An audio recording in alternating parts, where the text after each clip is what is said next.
అతి పరిశుద్ధుడా స్తుతి నైవేద్యము నీకే అర్పించి కీర్తింతును.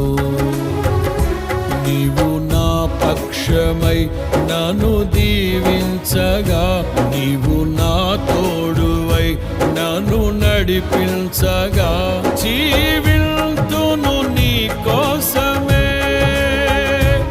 ఆశ్రయమైన నా యేసయ్యా. అతి పరిశుద్ధుడా స్తుతి నైవేద్యము నీకే అర్పించి కీర్తింతును. అతి పరిశుద్ధుడా స్తుతి నైవేద్యము నీకే అర్పించి కీర్తింతును.